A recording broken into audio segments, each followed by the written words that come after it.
Hi everybody, good evening. I'm Stephanie Campbell and this is Jaime Alzade. I'm the food service director here at Columbus Academy and Jaime is the lead cook.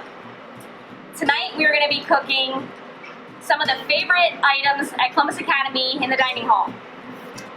We're going to be making chimichurri sauce. We're going to be making penne alla academy, penne alla vodka, aka.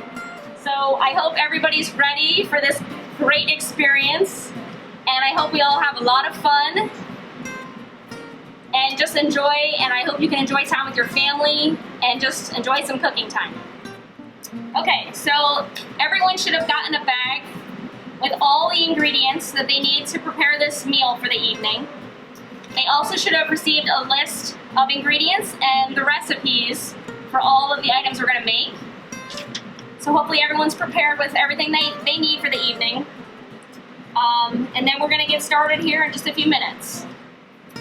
Alright, so we are going to start making the chimichurri sauce. So everybody would have received one of these bags. Inside this bag you have oregano and parsley. So we didn't want to make it too easy on you, so you're going to have to take the stems off of this stuff here. And this sauce has a lot of herb in it, so that's why it seems like you have a lot, but you need it. So also, when you look at your recipe, the recipe is going to say fresh parsley and fresh oregano, but down in the method, it says remove stems from parsley, and it doesn't say anything about the oregano. The reason why is because the original recipe had dried oregano, and we like to use fresh. So we gave you both the fresh oregano and then the fresh parsley. So the first thing you're going to do is you're going to pick all the parsley off. We don't want stems in our food. It doesn't have to be perfect. Just pick what you can off of everything. When we're making this, we're making it in huge quantities. This is much easier right now than our normal day. Okay. So when we go to blend all this together, we're going to use a food processor. We call it a Roboku. If you don't have that at home, you can always use one of those handheld, kind of like a handheld blender. If you happen to not have that, that's okay too. What you can do if you don't have that is just chop everything up really fine on your cutting board, throw it all in your bowl, and just whisk it all together, and that still is going to be okay. So don't panic about it. So we're getting almost finished here.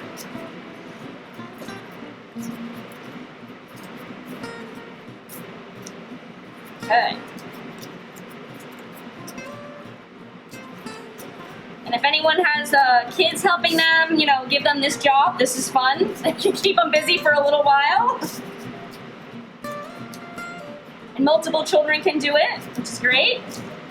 Okay, there's the parsley. And then for the oregano, you want to take the stem and pull the leaves down. And then the top you can just pick off. That's the easiest way to get all the leaves off of the stem. These stems are much thicker, so if you get it in there, you're going to notice it. So try not to get the big stem in there. So just hold it like that and pull it down. That's the same way for like thyme and rosemary, all those heartier herbs. Okay. I think the fresh oregano is much better than the dried oregano.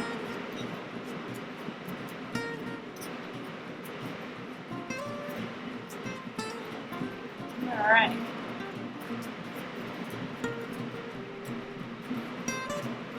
Almost done, everybody. Okay, so now that we have everything together, for those people who don't have the machine to blend all this up at home, you can take your knife And you can just chop all your herbs up. And just chop them as fine as you can. Just keep doing this for a while until everything gets chopped really fine.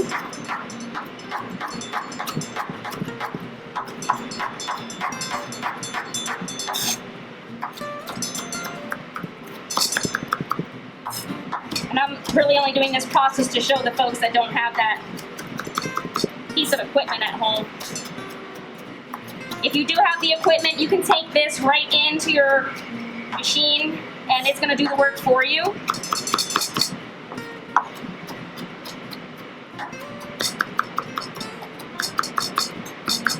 But you do have to get it, chopped up really good.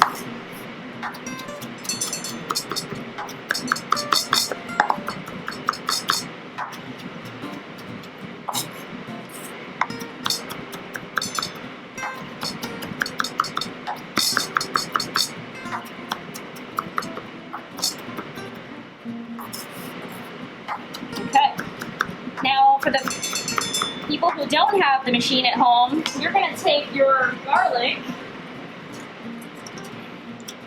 and you will chop the garlic with the herbs as well. If you have the machine, you're going to just throw it right in, no problem, whip it up.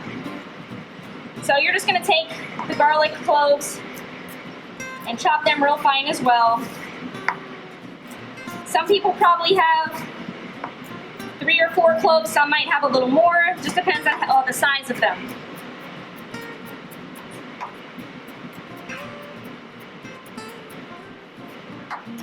It doesn't matter if it's all together, it's all going together anyway.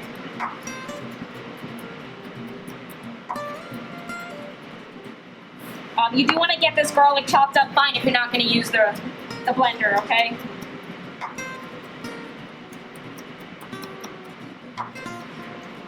Clean off your knife. Just keep going. Once you get it small enough, a nice mince, then you should be good to go.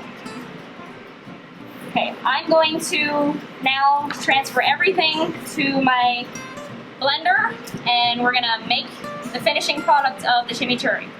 All right, so here is my food processor. This one's a lot larger than the one at home, probably for you, but this is what we use at the school. So I'm going to take what I chopped up, the parsley, the oregano, and the garlic. I'm going to put it in the processor. I'm going to take the vinegar. This is 1 cup of vinegar, and they're pretty full, so I would recommend doing it over something so it doesn't pour out everywhere on you. Okay. Same thing with the oil.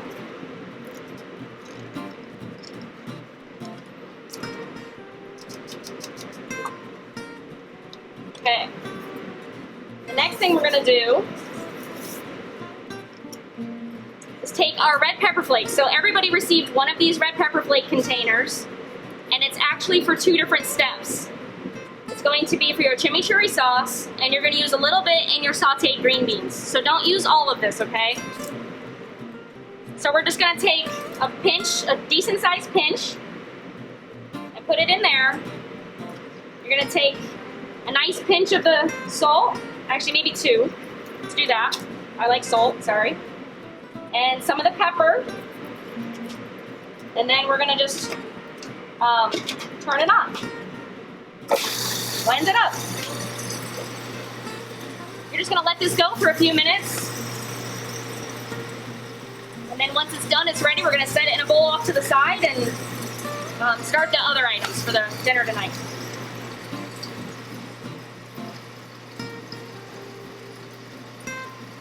Look at it.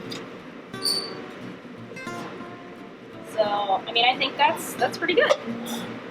So, I don't know if you can see that? So it should look like this, and we're just gonna set it in a bowl off to the side and just leave it on your counter until your dinner is ready.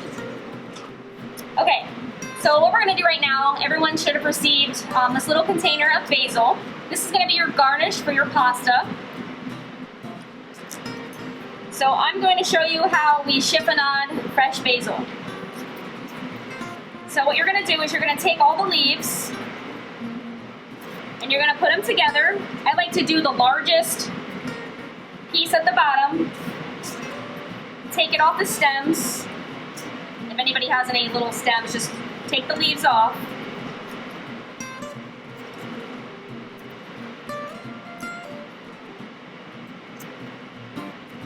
Throw the little stems away. Put them all together, and then you're gonna roll it up like this. Then you're gonna take your knife, and you're gonna just do thin, what we call thin chiffonade slices.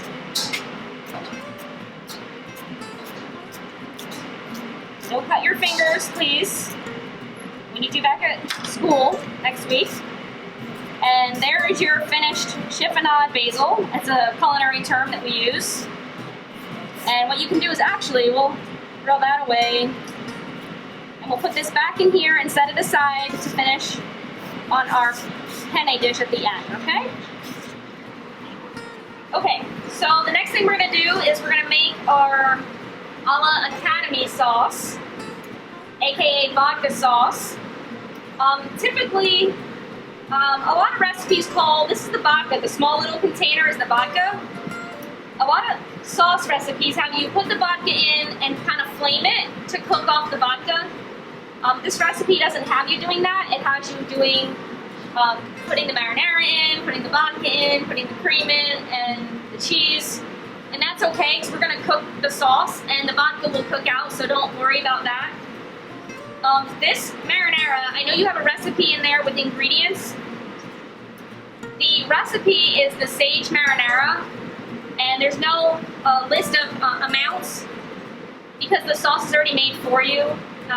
The list is really just for you to know what's in the sauce. So you're gonna turn your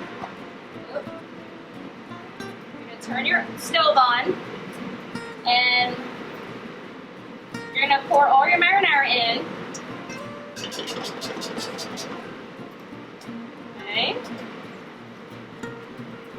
And anyone that had a family of 5 or 6 probably got some extra of this. Just put it all in, everything that you have. Okay, so we're gonna let that heat up a little bit.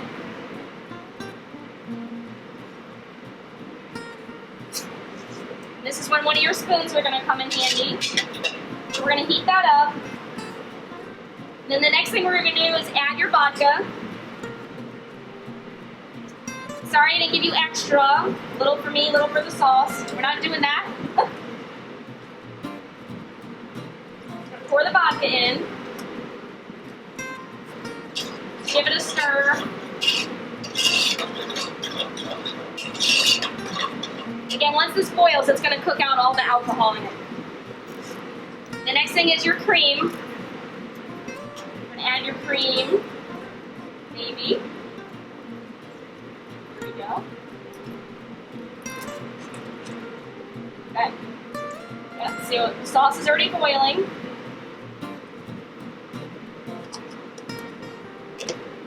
Give it a little stir.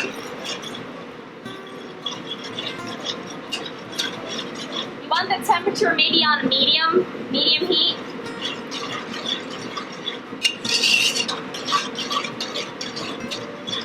This is actually a really easy sauce. You're really just throwing everything in and just kind of heating it up and cooking the alcohol out, and you're done. Here's your Parmesan cheese. You're gonna put that in.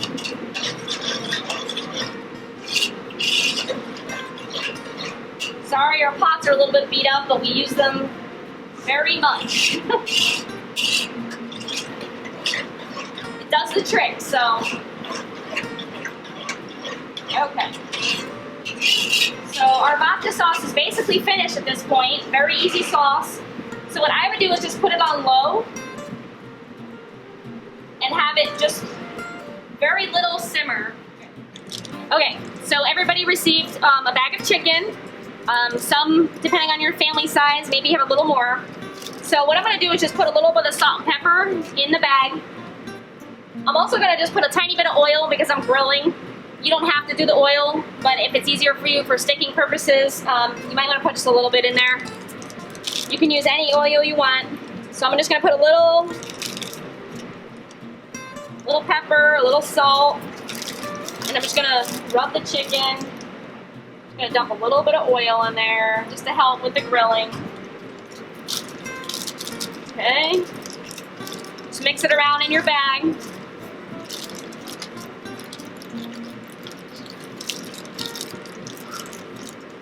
So I'm gonna grill this chicken. I'm gonna grill half of it, and then I'm gonna saute the other half just so that everybody who maybe doesn't have access to a grill or their grill cover is frozen with snow right now, they don't have to worry about cooking their chicken. So I'm gonna show you a sauteed version of the chicken as well, so that you have two cooking methods. So we're just gonna, we usually, just a tip for grilling, there's a skin side to the chicken, and then there's the underside. We always like to grill our chicken with the skin side first, and that's where you can get the nice grill marks. So I'm just gonna put my chicken on the grill.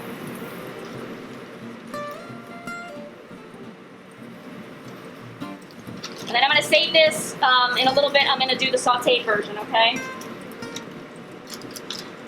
Change my gloves.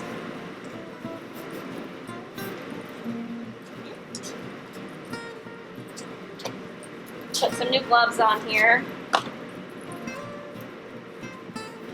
All chicken should be cooked to 165 degrees internal temperature to protect us from any foodborne illnesses.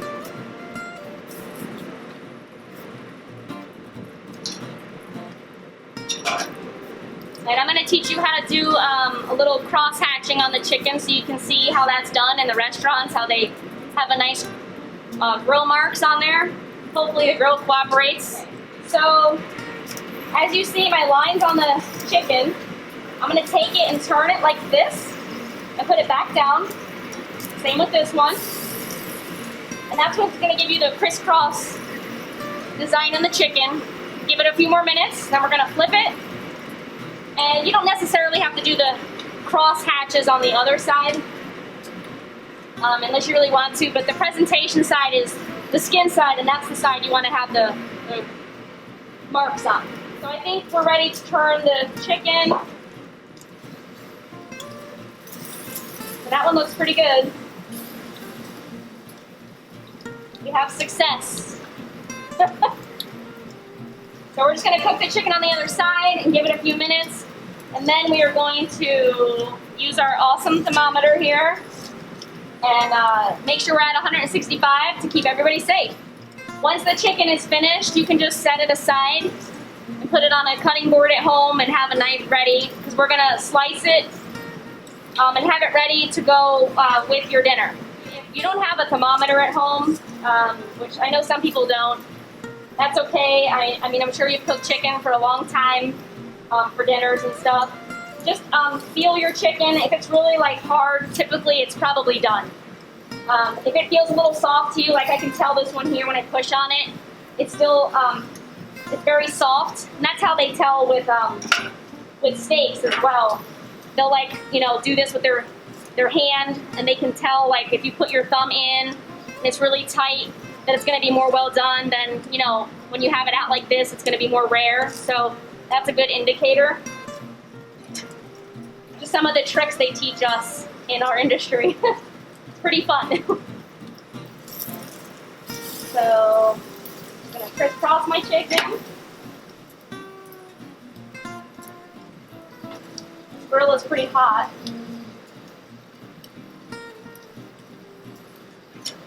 So I'm actually going to bring it closer to me.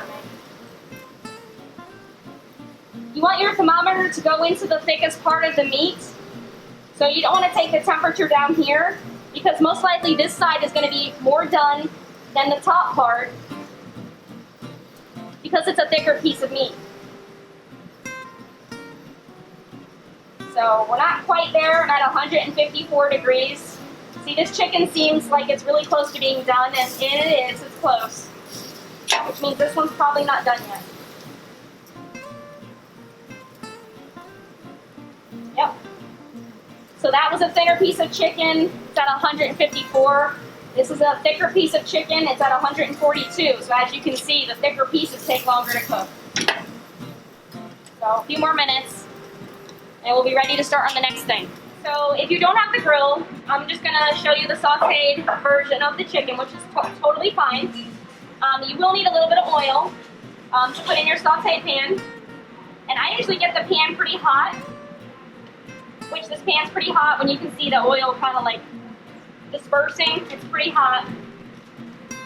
And again, skin side down. And you know it's hot when you can hear that sizzle. You want to hear that sizzle. So skin side down.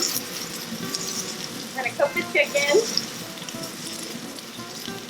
Always wash your hands, put your gloves out, whatever you do, just so you don't cross-contaminate anything. Thank you. I'm gonna get a new pair of gloves. Typically, I would take my gloves off and then wash my hands as well. But for this purposes, we're just gonna go ahead and put a new pair of gloves on. You wanna make sure that you keep this in here real hot and let it cook. Don't touch it for a few minutes and let it get a nice brown color. That'll help with your presentation for your dinner. It also helps with it not sticking. So if you let it cook, you can always move the oil around a little. If you let it cook, the chicken will get a nice coating on the top, and it'll help from the chicken sticking to your pan. If you move it too soon, that's when everything starts sticking.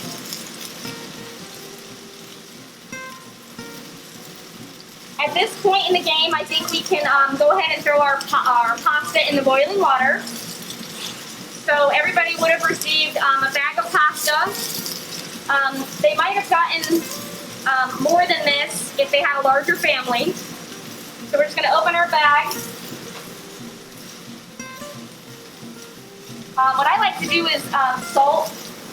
I like to salt my pasta water. A few pinches is fine, and you can even put a tiny bit of oil in there just to help a little bit. And throw that in. The pasta's just going to take a few minutes. You get a spoon. Here's your other spoon. Stir it around so you don't have pasta that's sticking.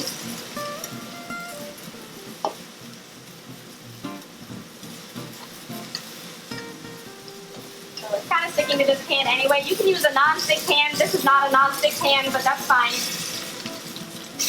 So you see how it has nice golden brown. This one didn't stick. This one was much nicer to me.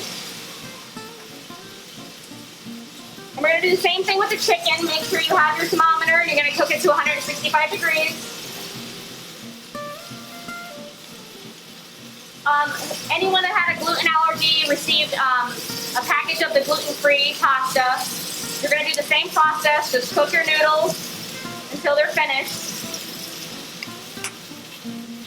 I like my noodles al dente, which means it has a little bite to it. You like them a different way, that's fine. However your family eats it, it's fine.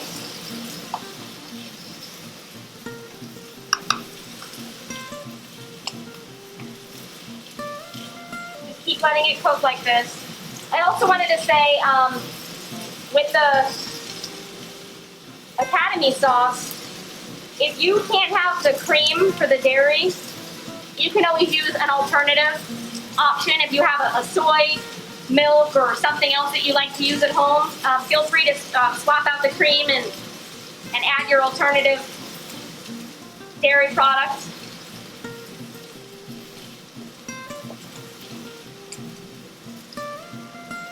So I'm going to check the temperature of my chicken. We're not quite there yet. And again, it seems like I have a small piece and a bigger piece, so this one's going to finish first.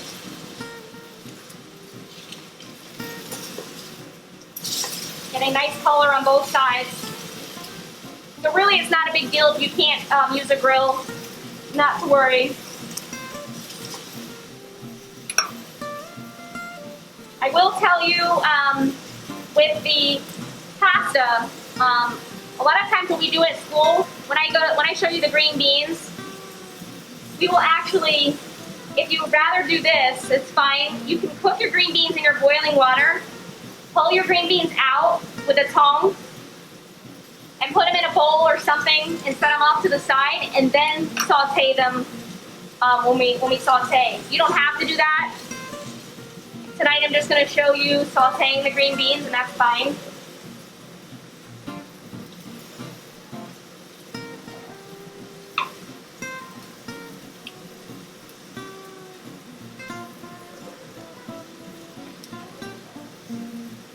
No, not quite there.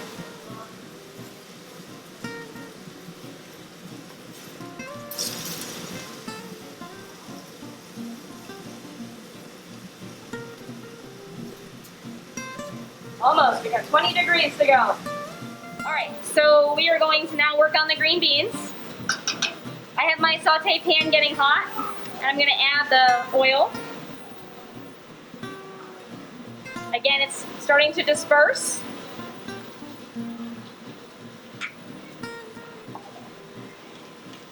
So if you decided to blanch your green beans first, and you have them in a bowl or whatever, that's fine. As soon as the oil gets hot, we're gonna add our green beans. If you just decided to do it like this, that's fine too. So, hear that little sizzle? That's a good sign. You want it to be nice and hot. Hopefully no one has little ends on there, but sometimes the little ends didn't get picked off. You can just pick it off. Should have another pair of tongs. And what we're gonna do is we're gonna add a little bit of pepper. You know, whatever taste profile your family likes. We're gonna add some salt. And then remember that red pepper flakes that you used in the chimichurri sauce? We're just gonna use a tiny little bit of this. Be very careful, because if you put too much, you can't take it out. I wouldn't recommend much. Like, you probably will not use all your red pepper flake for the night, but we wanted to make sure everyone had enough. You're just gonna take a small pinch, real small.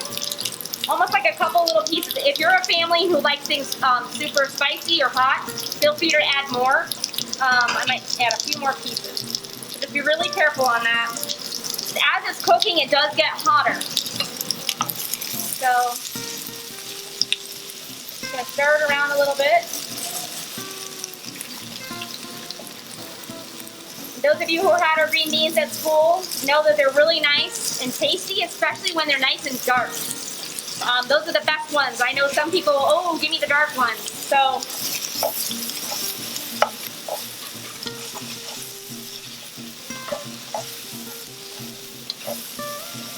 keep moving them around. You can either, take your frying pan, get a nice color on those. And really, once these are finished, you can turn it off the stove and just kind of leave them there. If you're working on something else, and you can always turn, if it gets cold, you can always turn the oven or the stove back on and just do a reheat real quick. Sometimes when we're so busy in the dining hall, we get it to this step and we cook them, but then we don't need them right away. We kind of turn it off and we let it sit for a few minutes, and then when we get really busy again and we need more, we just turn it on, and that way they're already almost finished, and we're just like reheating them real quick. So that's fine to do. So don't worry about it, like for timing wise, if you're trying to get the whole meal cooked and everything hot all at one time, that's fine.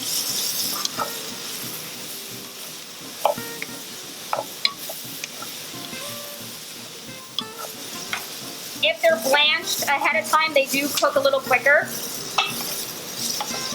But you still want to cook them and get that like golden brown color and like crispness on them. So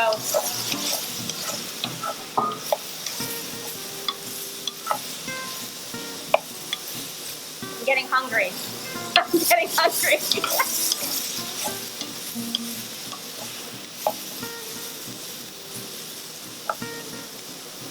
I hope everybody's having fun. Hope they're enjoying themselves and their families. So some of the pieces will start having this little brown color on them. And that's kind of what you want on a lot of them. So just keep letting it cook. And if you put your pasta on and your pasta's almost finished, that's great, good timing. We'll turn our water off. We'll drain our noodles. And And what we're gonna do is put the noodles right back into the pot once you drained it.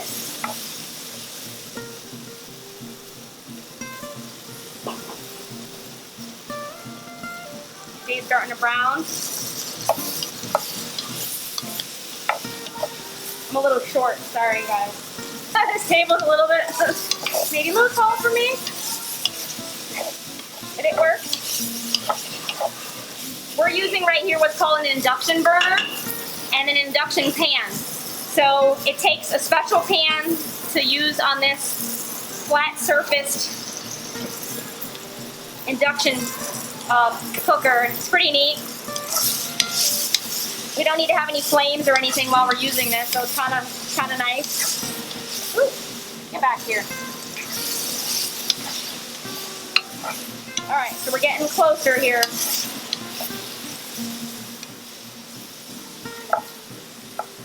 You still want crunch on the green beans, but you want them cooked, obviously.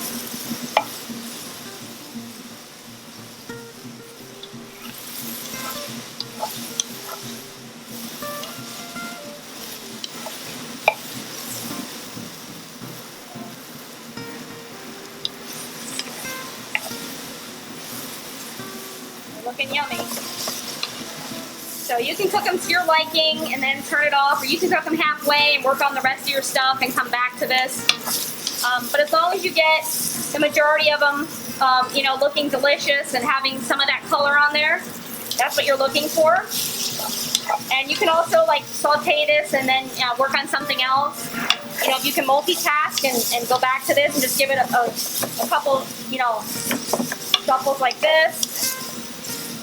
Just don't walk away and leave it too long or it will burn and the taste won't be quite what you want. So, okay, so my pasta's done and I'm gonna drain it. I don't have a sink out here, so this is me draining my pasta. Okay. I'm gonna save my pot because I'm gonna put my noodles back into this. So just make sure you get all the water off of it. And during this process, like I said, if you got your Academy sauce finished, you could have turned it off and had it just sitting there and then heat it back up and just turn it back on and get it hot again for you when you're ready to serve your food. So I'm gonna put the noodles back in. Hopefully you can see that. Okay. And I'm gonna take my, actually I'm gonna heat that up a little bit more. Just real quick. And I think for the amount of pasta I have, I'm gonna use all of my sauce. We like to have saucy pasta. And I know when we're eating it in here, most people like it to have a good amount of sauce on it. So I'm gonna use all of it. It doesn't take long to heat back up. So, and then while this is happening, then we're gonna cut our chicken. We're gonna take the center out of the chicken and cut it all up and plate everything up and be ready to go. I see it start bubbling. That's good. That means it's hot again. It only takes a few minutes to heat it back up. Okay. Turn it off. I'm gonna add, let's see. Yep. Yep, I think I'm gonna go ahead and add all my sauce.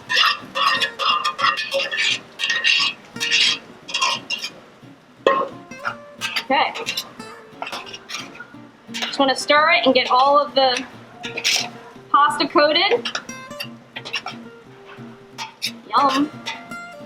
Okay, so once that's ready, now I'm gonna cut the chicken and start plating up. We have our grilled chicken, our sauteed chicken. What I'm gonna do, these are called double lobe chicken breasts. And so there's a little piece in the center that I don't really like to eat. So with your cutting board and your knife, you're gonna just cut that center out. on all the pieces of chicken. And actually, like, I can tell that this little piece on the side might have a little fat on it. I should just trim it to my liking. Same thing with this chicken. It's easier to cook the chicken in the double lobes than cutting this ahead of time. So there might be a little bit here. Okay, so you're just gonna cut your chicken in slices on the bias, as we would call it, okay?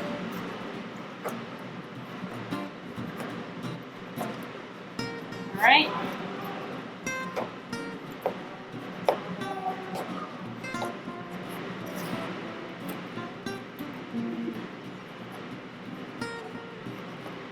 We're making this at school. We have a lot of chicken to cook, a lot of chicken to slice.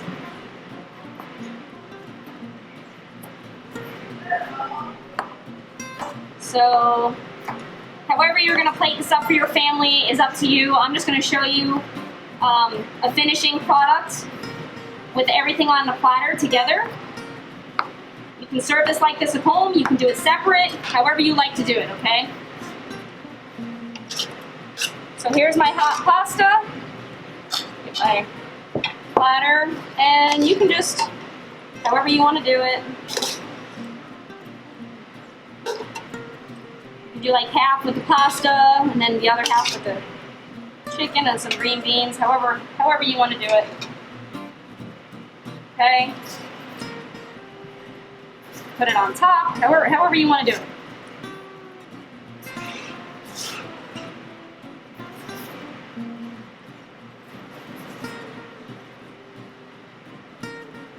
Okay, and then your green beans. See how they gotta have a nice carameling color. Put that on the side. Again, you can serve this however you want. Leave it all in the pans. You don't want to make extra mess or whatever. If you want to impress somebody, maybe do this and have it on the table. Whatever you want to do. Okay. All right, and then we're gonna do, so the chimichurri sauce, the recipe we gave you was for a large, it's larger, so I would recommend you can either leave it on the side, that way you can actually save it, put it in your refrigerator, you can use it to marinate chicken or steak or anything that you want to for another night that week for dinner. So we just ladle it over. And most people that like the chimichurri really like it, so some people even like it on their pasta. You have Parmesan, your extra Parmesan. And your basil you chiffon on it. Voila! This is our finished product. I want to thank everybody for cooking with us this evening, and I hope that everyone had a really good time and had fun with their family and friends, and that they enjoy a really good meal, and hopefully we can do this again. So have a good night, everybody. Thank you.